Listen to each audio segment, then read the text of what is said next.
Hey, what's up, everyone? This is Dr. Love with No Money, No Honey. Once again, we have a pretty cool reaction here that I want to talk to you guys about. Uh, if you are one of those who are living under a rock, you probably haven't heard about Andrew Tate. And if you're living even farther under the rock, then there's probably a chance that you also don't know that he's one of the most Google men on earth. Or in regards to what just recently happened, it seems that Mr. Tate and his brother have both been arrested for human trafficking and rape charges. This also happens to stem. This news source is actually from BBC.com, so you can actually go on BBC.com or you can just Google Andrew Tate, and the BBC article, which is, I believe, a very credible source, actually mentions this current issue that is going on with Mr. Tate and his brother. Well, let's go ahead and kind of backtrack and let's look at the whole history as to why we eventually got here. So, who is Andrew Tate and how did he get so famous? Andrew Tate was a gentleman, it's documented based on a lot of people who have, seen him on YouTube or heard about him, that he started off as a, pretty skinny kid who didn't have much, built himself from ground up, became an extremely successful man, and now has become a mentor to a lot of our young men.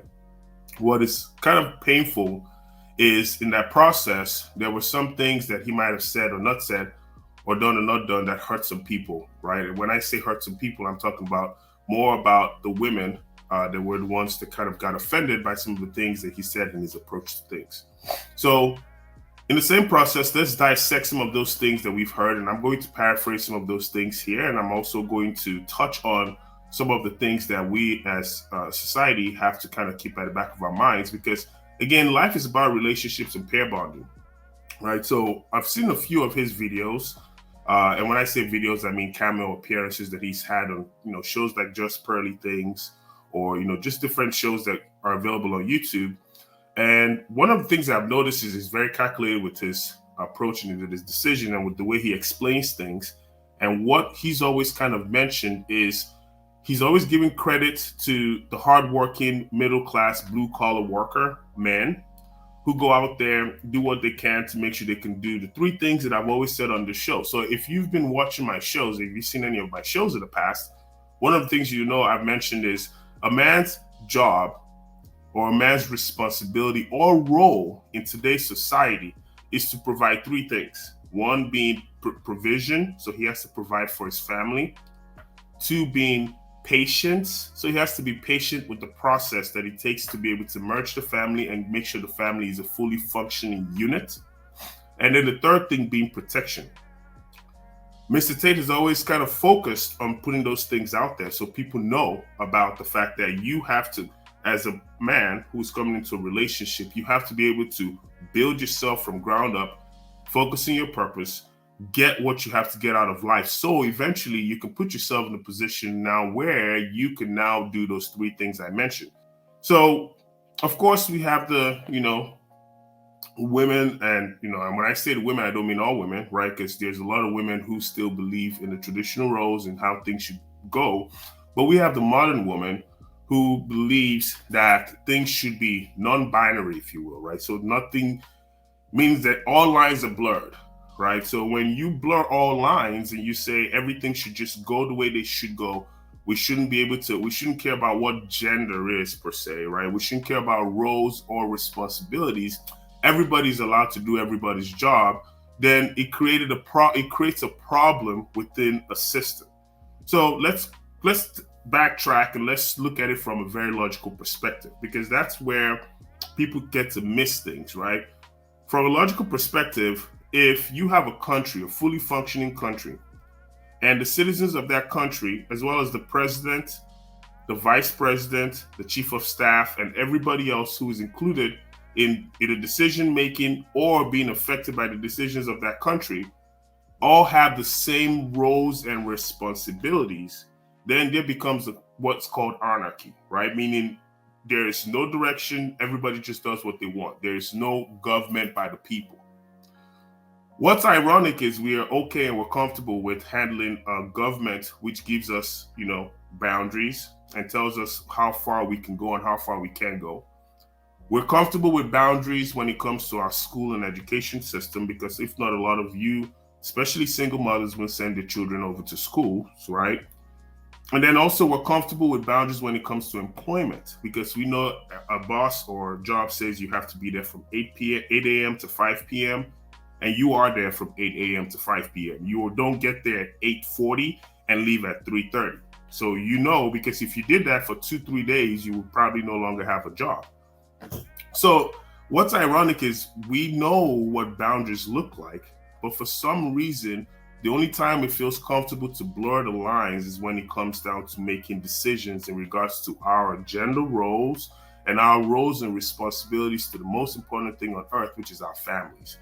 For some ironic reason, people who have come and tried to fight for the family system, right? Meaning make the family system fair, don't incentivize women to be single and alone, don't create a situation where 80% of divorces are filed by women, and these divorces are filed because the woman isn't happy. Like I've always said on my show, if you use happiness as a metric for why you make a decision, then you have a big problem, because happiness is a state of mind and happiness is something that comes and goes.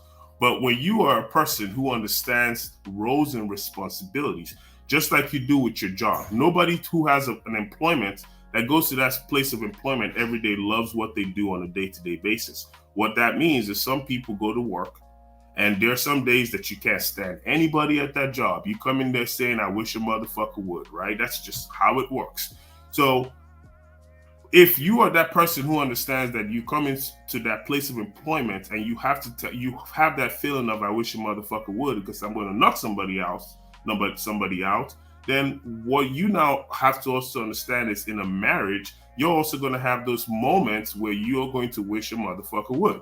But if you don't have the ability to put that into a logical perspective, and to understand there's a much bigger goal in mind, bigger than what a 401k would pay you. Because if you get married to the right person, and I'm going to make sure that emphasis is on the right person, male or female, and you build with that right person, you guys have similar goals.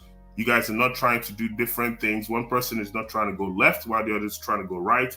One person is not trying to build a business while the other person is looking to make sure they can work 60 years and retire with a gold watch. If you both have what's called synergy in your relationship and you work towards building towards that synergy, then what ends up happening is now you have a much bigger pot at the end of towards the end of life than what you would get from any 401k or 6% match.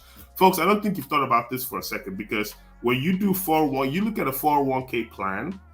What a 401k plan is kind of similar to what a husband plan would do for you, right? A 401k plan says you put 3% in, I put 3% in, and at the end of the 30 years of you working for me, now you have whatever amount is left.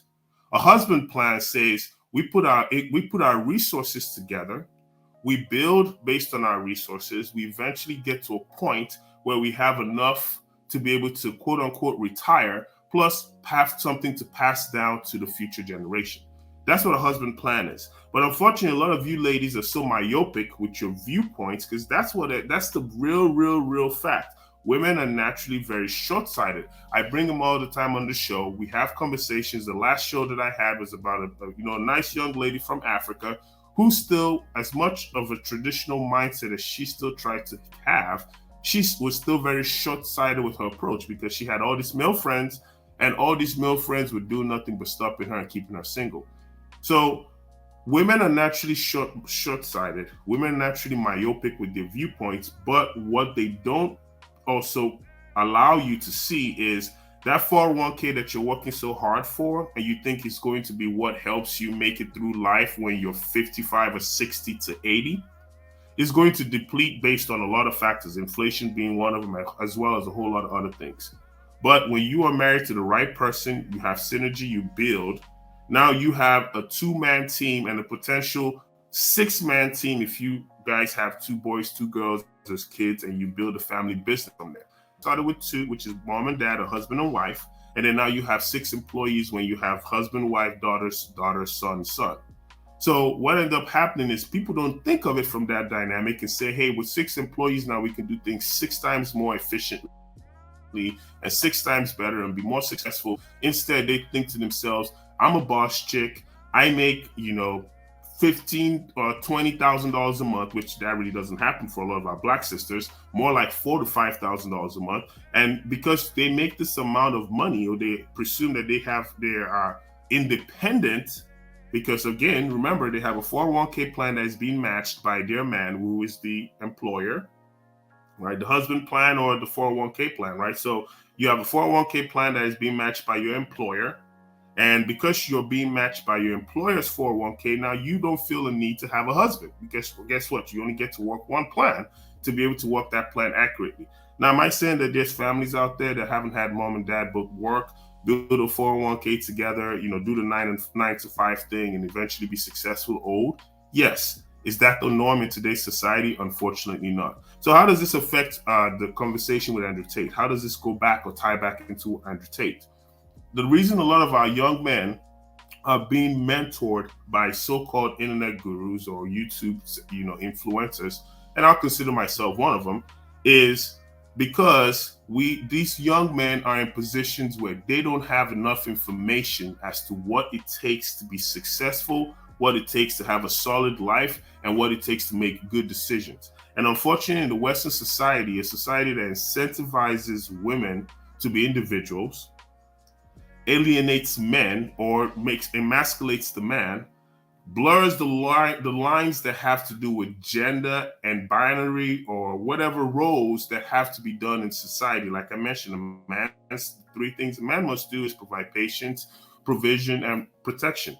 When the society takes away all those things, then what you now have is your gurus or you sensations that come out, make statements, people agree with the statements, they see some likeness in what their belief system is, and then of course they get enamored by the materialistic things these people have. So Andrew Tate got very famous based on that. He was somebody who became who's now eventually going to be a martyr, and I'm going to say that because he's already giving you a blueprint as to what's going to happen, and he doesn't seem like the kind that is going to shut up and go away. Right? So we know he's not going to shut up and go away. We hope he doesn't shut up and go away. But unfortunately, it's going to cost him a lot more than just probably jail time if he continues the path he's going on. So guys, what's the takeaway? What are you guys going to learn from this? What you guys going to learn from this is as men, you have to stand your ground. And when I say stand your ground, I mean you have to be focused on yourself and your purpose. If you are so worried about doing things, which is exactly what a lot of men did. I mean, a lot of men do. I also happen to be one of those men back in the day when I was much younger. If your focus is on doing things to be able to impress the opposite sex, and when I say the opposite sex, I'm talking about the woman, then you are doomed for failure. But if your purpose is in building yourself to make the best of who you can be as a person, then what happens is that woman that you were so busy thinking you had to impress now looks and says, whoa, what's going on over there? Why does that nice car keep driving by and he just happens to be this guy I think I've seen before? You become a much more attractive person to those women.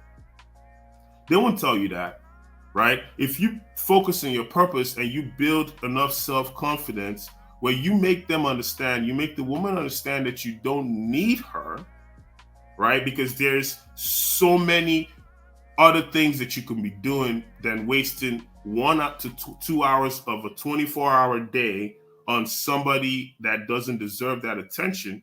Then you become the chased, right? Then you become the prey. Guys like Andrew Tate are the prey. They're not the hunters. They don't go out there trying to hunt for women. The men who don't have anything going for themselves, that's what they do. They have to go out there and hunt for women because, unfortunately, they don't have enough to be attractive enough to the woman. So now they have to go out there to try to, hunt for the woman. If you think about it, if you look at, people who go fishing, when you go fishing, you really just put your bait in the water and wait for the fish to bite. When you go hunting, you know, you have to go out there, you got to go find the animal. And when you find the animal, then you have to, you know, sit there and try to make sure you can kill the animal. It's not the same. You don't wait. You don't, yeah, of course, people could say during hunting, you know, you might want to set a bait and try to wait for the animal to show up where the bait is. But the process is much different. So a fish line attracts the fish. A hunter has to go find what to kill. You guys don't have to go find, you know, how to fish for animals or fish for the women that you're looking for in your life. And the reason you don't have to worry about that is because you have enough that you can provide.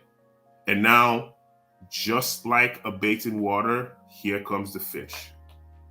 So guys, focus on yourselves, build yourself, have your purpose, get your stuff together, become like an Andrew Tate, right? Become like any of these famous men, the Kevin Samuels, people who are able to have so much esteem. Because guess what? The one thing you guys didn't hear is men like Andrew Tate still have women that are very attracted to him. When Kevin Samuel died, he died and a woman was in his house.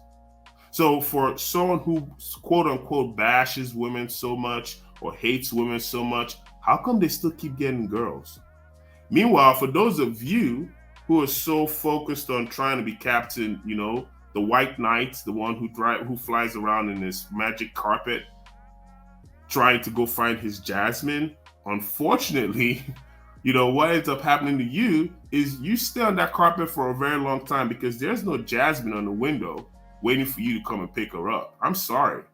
Jasmine is in the club twerking on an Andrew Tate or on a Dr. Love or on a Kevin Samuel or guys like that, because we understand what the game is. We understand what the matrix looks like, and we don't have time to play the games the way you guys are going to play the games. So take this, you know, from me, you know, take this from those of us who you're hearing give you guys advice and tell you guys how to do things better.